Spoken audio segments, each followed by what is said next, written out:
Have you ever wondered what happens when American engineers decide to build a supercar that can embarrass Ferrari at their own game? When Steve Saleen set out to create the S7 in the late 90s, most people thought he was crazy. After all, America was known for muscle cars, not mid-nine exotics. But what emerged from that California workshop wasn't just another sports car. It was a twin-turbo monster that rewrote the rules of American performance. Today, we're counting down 20 weird facts about the Saleen S7 that even die-hard car enthusiasts probably don't know. And trust me, some of these will blow your mind. So hit that like button and subscribe, because this ride is about to get wild. Number 20. The S7 was originally designed to run on airplane fuel. Yes, you heard that right. In the early development phase, Saleen engineers experimented with 100-octane aviation gas because they needed fuel that could handle the extreme compression ratios they were planning. The engine was initially tuned to run on this high-octane aviation fuel, normally reserved for small aircraft, and this wasn't a stunt. Several prototypes actually ran on aviation fuel for months. The idea came from Saleen's racing background, where exotic fuel mixtures were common. But here's the kicker. Customers couldn't exactly pull up to an airport to refuel, so the team had to completely redesign the fuel system. The whole project was nearly scrapped because of this fuel fiasco. They spent an additional 6 months retuning the engine to run on premium pump gas. And get this, performance actually improved after the switch. The aviation fuel idea came from Steve Saleen himself, who was a pilot and figured he could combine his two passions. In the end, they kept some of the aviation-inspired tech, just not the fuel requirement. Number 19. The car's body panels were so thin, technicians could literally see light through them. Saleen's obsession with weight reduction led to some extreme choices. The carbon fiber body panels measured just 1.2 meters in certain areas, thinner than a credit card. During quality control, engineers held panels up to bright lights and watched shadows pass through them. It wasn't a defect. It was intentional. Every gram mattered in the hunt for speed. The hood alone weighed just 11 lb, wild for a piece that size. But this created a new world of delicacy. Saleen instituted special handling procedures. Technicians wore cotton gloves, and temperature-controlled rooms became mandatory. One wrong move could crack a panel worth thousands. They even maintained a dedicated panel hospital, repairing pieces with aerospace-style methods. Some customers complained about panel flex at high speeds, but Saleen insisted it was by design to reduce stress points. Those ultra-thin panels helped deliver that savage power-to-weight ratio. Number 18. Saleen hired NASA engineers to work on the car's aerodynamics. This wasn't marketing fluff. Actual NASA aerodynamicists moonlighted on the S7 project through a connection at NASA's AS Research Center, people who had worked on space shuttle heat shields. They logged over 2,000 hours in NASA wind tunnels, unprecedented for a road car at the time.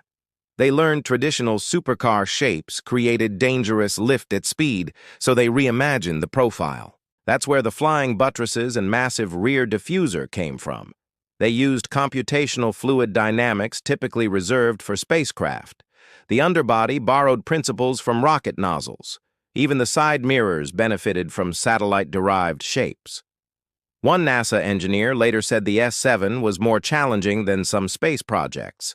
Cars need to work from 0 to 250 mph, while spacecraft deal with essentially one speed. The whole affair stayed secret for years because of confidentiality agreements. Number 17. The first S7 prototype was built in a converted horse stable. Steve Saleen's original workshop in Irvine, California, was literally a renovated stable. The building still smelled like hay when the team began. Floors had to be reinforced. The concrete was poured for horses, not car lifts. The previous life of the barn made everything harder. There wasn't proper power for welding, so they ran extension cords from a neighboring building for the first 3 months. No temperature control made carbon fiber work brutal in summer. And yes, they kept finding horseshoes embedded in the walls. The team hung them above workstations for luck. The narrow stalls forced a sectional build approach, which later became a point of pride for serviceability. City inspectors were baffled. The permit still listed the building as agricultural. Saleen needed special exemptions to operate there. Some original stable doors were kept and turned into parts storage, and if you know where to look, you can still spot hoof marks in the concrete. Number 16. The car's exhaust system was tuned by a concert violinist. Saleen wanted the S7 to sound unlike any supercar. Enter Marcus Thompson, a professional violinist with a specialty in acoustic engineering. For 3 months, he analyzed exhaust frequencies using gear you'd expect in concert halls. He found most supercars produce harsh, discordant zones at specific RPMs. His goal, a mechanical symphony. Using musical harmony principles, he designed exhaust baffles so each cylinder's pulse complemented the others. The note literally followed musical scales as the engine climbed. Stranger still, he demanded metals that resonated at particular frequencies. The exhaust tips used a special titanium alloy like violin strings. He calculated pipe lengths with formulas from organ design and added hidden resonance chambers that awakened at different engine speeds. Music software later showed perfect harmonic intervals between 3,000 and 7,000 RPM. Some S7s sounded different because each exhaust was individually tuned. Number 15. Saleen accidentally ordered left-hand drive windshields for right-hand drive cars. In 2004, 5 right-hand drive S7s were ordered for the UK, and someone in purchasing got the windshields wrong. They looked identical but had subtle curvature differences for driver visibility. The mistake cost over $100,000. Rather than delay deliveries, engineers reworked the cars to suit the glass, redesigning the dashboard, creating custom brackets, and altering wiper mechanisms. Customers never noticed, and here's the twist. Wind tunnel testing showed a 3% drag reduction. Saleen quietly rolled the change into future models. The purchasing manager kept his job. The error sparked innovation. Those 5 cars became the Windshield 5, quietly sought after by collectors. The modification documents were meant to be destroyed but survived in company archives. Number 14. The paint cost more per gallon than vintage champagne. The S7's paint formula cost $8,000 per gallon, more than a bottle of 1990 Dom Perignon. It contained real silver particles for depth and luminosity and originated from stealth aircraft work with radar-absorbing properties Saleen thought looked cool. Each car took 12 coats in a clean room over 5 days. Temperature was held within 1 degree and humidity within 2%. Painters wore special suits to avoid static. One spark could ruin everything. The paint had to be mixed fresh for each car and couldn't sit more than 24 hours. Saleen even kept a chemist on staff to blend it. Some shades relied on rare earth elements from Japan, and the silver option used silver mined from a specific spot in Mexico. Touch-up kits came with authentication certificates. Number 13. The S7's doors were tested by a robot named Bob.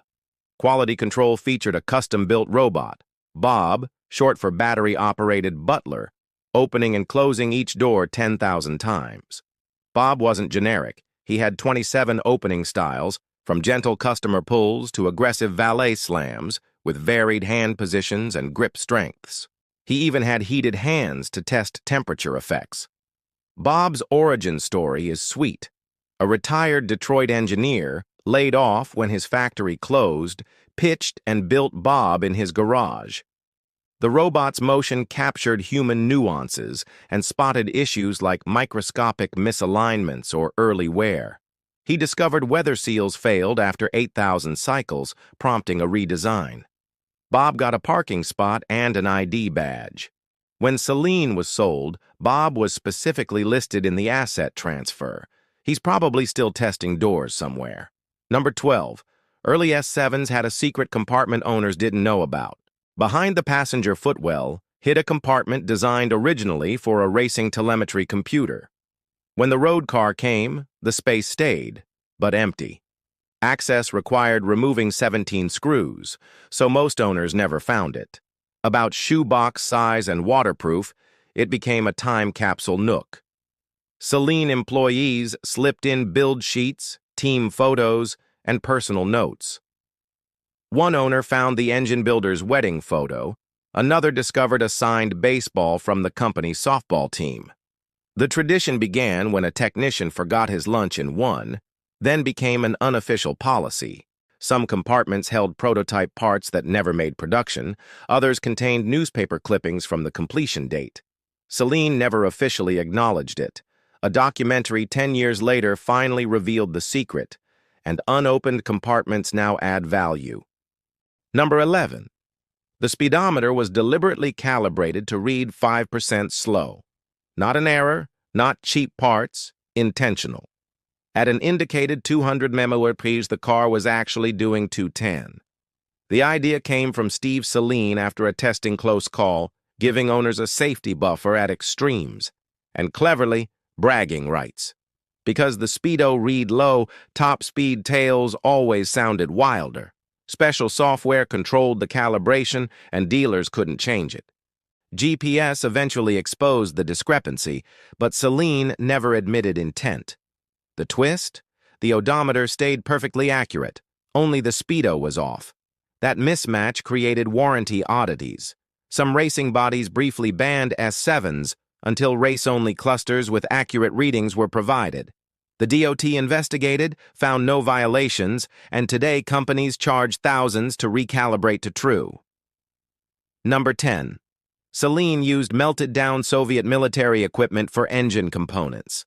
A titanium shortage pushed the team toward decommissioned Soviet hardware, submarines and MiG fighters. A broker offered titanium from scrap machines, treated with processes that made it stronger than commercial grades.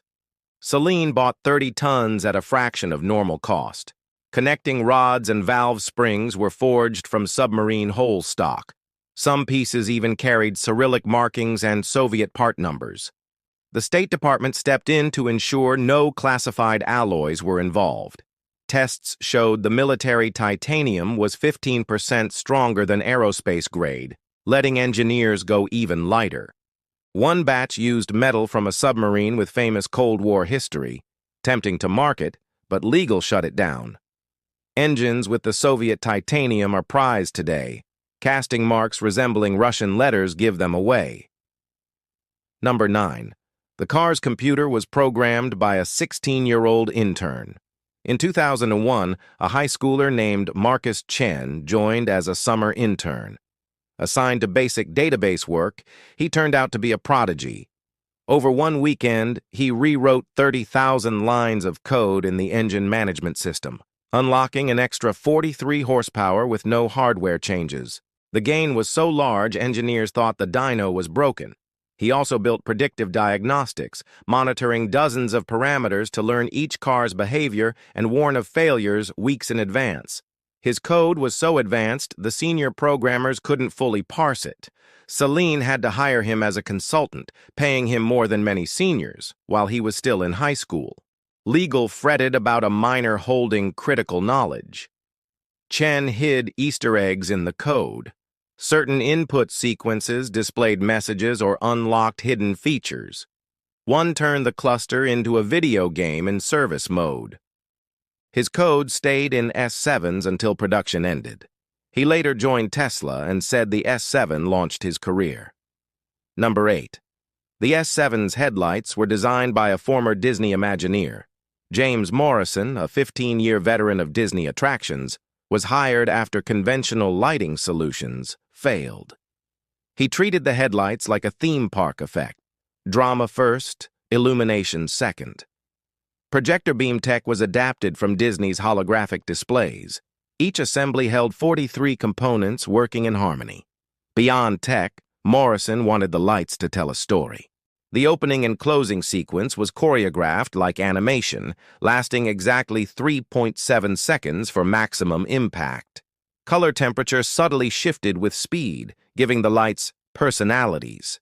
He hid tiny Mickey Mouse shapes in the lens patterns, visible only with a magnifying glass. Development cost more than an entire car from some brands. Executives resisted until Morrison staged a full-scale animated demo in a dark warehouse. The headlights became a signature others tried and failed to copy. His contract banned him from automotive lighting for 10 years. Number 7. Test drivers had to take a personality test before driving. Saleen required S7 test drivers to pass a comprehensive assessment by a sports psychologist, measuring risk tolerance, reactions, and decision-making under stress. It wasn't about raw skill. It was about mental compatibility with a car that could overwhelm the wrong temperament. Data showed aggressive drivers often did worse than calculated ones. The S7 rewarded smoothness and punished overconfidence. Oddly, the test probed music and food preferences. Classical listeners tended to be smoother. Spicy food lovers pushed limits. Childhood fears predicted oversteer responses. The program rejected 60% of professional applicants. Some champions failed while unknown engineers passed. Bruised egos followed. The database uncovered patterns. Left-handed drivers averaged 3 seconds quicker laps. Musicians had better throttle finesse. The data was later sold to insurers to model supercar risk. Rejected drivers sued. Saleen prevailed, arguing safety, not employment discrimination. Number 6. Chassis numbers were assigned based on astronomical events. Instead of simple sequencing, Saleen encoded the exact celestial positions when construction began. An engineer-astronomer calculated planetary coordinates, Mercury, Venus, Mars, Jupiter, and Saturn, and turned them into unique identifiers. The plate could be decoded to reveal the precise date and time of manufacture, and some buyers even timed orders to meaningful alignments. Saleen created a department just to calculate and verify numbers with NASA ephemeris data. Counterfeiters couldn't fake plates. You needed astronomical software to validate them. Owners traded lore about performance changing with planetary alignments. Saleen leaned in, issuing lunar calendars for optimal days. Enthusiasts gathered during eclipses, and one group tried to assemble a full solar year set. The system was discontinued after someone noted they'd run out of combinations in 4,000 years. Number 5. Saleen hired food scientists to design the interior smell. The S7 scent wasn't an accident. A team led by a former luxury brand perfumer studied what makes a cabin smell expensive and powerful, identifying 73 chemical compounds. Then they had to make it last without changing. Special leather treatments and adhesives released scent molecules slowly. Even materials were chosen for olfactory properties. Carpet backing held microcapsules that released fragrance when stepped on. Air vents circulated the aroma without overwhelming occupants. The blend targeted emotions. Low-frequency molecules evoked power and control. Higher frequencies sparked excitement and anticipation. Synthetic pheromones aimed to boost alertness. Some owners felt more confident behind the wheel, and Saleen measured reaction time improvements. The formula was mixed across 3 separate facilities, so no one person knew the full recipe. Competitors tried to reverse engineer and failed. The smell became iconic enough that Saleen sold it later as a premium air freshener. Number 4. The original business plan was written on cocktail napkins during a flight. The S7 began on a red-eye from Detroit to Los Angeles, where Steve Saleen and his chief engineer sketched the car on airline cocktail napkins, peanut bags standing in for engine placement, pretzel sticks for the chassis. A flight attendant thought they were drunk until she saw the math. By landing, 23 napkins were covered with proportions and specs. They were nearly thrown away by cleaning staff, but an engineer rescued and laminated them. Those napkins guided the project. Major proportions and layouts survived to production. Saleen framed them in the studio, and engineers pointed to them in arguments about original intent. Some features never made it, like gull wings, but a profit projection proved eerily accurate. A competitor hit list circled Ferrari 3 times. The flight was American Airlines 423. Later, Saleen bought the actual seats from that aircraft and put them in his office. The napkins were insured for $2 million and survived a 2005 factory fire because an employee grabbed them while evacuating. Reproductions became a beloved owner's gift. Number 3. The S7 was almost powered by a helicopter turbine engine. Before the twin-turbo V8, Saleen seriously tested a turbine sourced from a military contractor. It made 800 horsepower and weighed half a conventional engine. On paper, 300 mph seemed possible. Reality bit back. The turbine's heat output melted rear bodywork. Ceramic shields didn't help. Exhaust temperatures exceeded 2,000 degrees. 3 prototypes tried escalating heat protection. The sound was punishing, screaming at frequencies that caused headaches and nausea within minutes. Even muffled, it sounded like a jet. Still, Saleen pressed on, until fuel consumption killed it. The turbine drank so much they installed a 40-gal tank, yet range at full throttle dropped under 50 bbl. It needed aviation fuel, reviving the original fuel problem. Prototypes were supposed to be destroyed for liability, but one survived in a private Montana collection.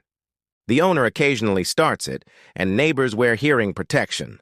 Videos of the turbine S7 get banned for noise policy violations. The project cost $4 million and delayed production 8 months. Lessons from the heat nightmare later improved the conventional turbo system. Number 2. A Saudi prince ordered an S7 with a pure gold engine bay. In 2005, Saleen fielded its most outrageous custom order: plate the engine bay in 24-karat gold. Not gold-colored, actual gold. It sounded impossible until $1 million deposit arrived. Jewelry craftsmen and gold-plating specialists were hired. Every engine component was disassembled and treated. The process took 4 months and used 35 lb of pure gold. Under the hood looked like King Tut's tomb, but function suffered. Gold is soft and traps heat. Engine temps rose 20 degrees. Extra cooling and heat extractors were added. The prince didn't care. He wanted to blind onlookers at shows. He demanded gold-plated brake calipers and suspension, too. Saleen warned of wear. The prince insisted. They created a hard gold alloy. Final cost, over $3.2 million. The car weighed 200 lb more. Insurers refused coverage. Lloyd's of London wrote a special policy. He drove it once, then stored it in a climate-controlled garage. It appeared at one Dubai show with armed guards and attack dogs. Photographers were kept 10 feet away. Rumor says it sits in a Swiss vault now. Number 1. Steve Saleen hid a time capsule inside the last S7 ever made. The final 2009 car carried a secret. Saleen personally welded a time capsule into the chassis. Only 3 people knew, bound by lifetime NDAs. Inside were artifacts from the 7-year production run, original sketches, employee photos, and letters predicting the future. There was a USB with every development email, videos of failed prototypes, and meeting recordings. A champagne bottle from the first car's celebration went in, along with confessions about production problems, quiet recalls, and unsolved flaws, plus a letter apologizing to future mechanics. Most intriguing, an envelope marked open in 2050. Some say it holds plans for an even more extreme S7. Others believe it explains why production really stopped. The capsule's location was encoded in the VN, but the cipher key was split among 3 people who no longer speak.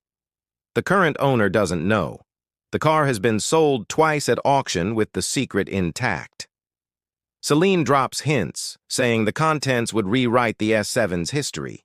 It's the perfect coda to a car that was always more than transportation, a rolling piece of automotive mythology. Somewhere out there, the last chapter still waits to be discovered. And there you have it. 20 absolutely mind-blowing facts about the Saleen S7 that prove American supercar engineering could be just as crazy as anything from Italy or Germany. From melted Soviet submarines to NASA wind tunnels, from golden engine bays to hidden time capsules, the S7 story is even wilder than its performance figures. Which of these facts surprised you most? And more importantly, what other automotive secrets are still out there, waiting to be uncovered? Drop your thoughts in the comments and tell us what cars you want investigated next. If you enjoyed this deep dive into supercar history, smash that subscribe button and ring the bell.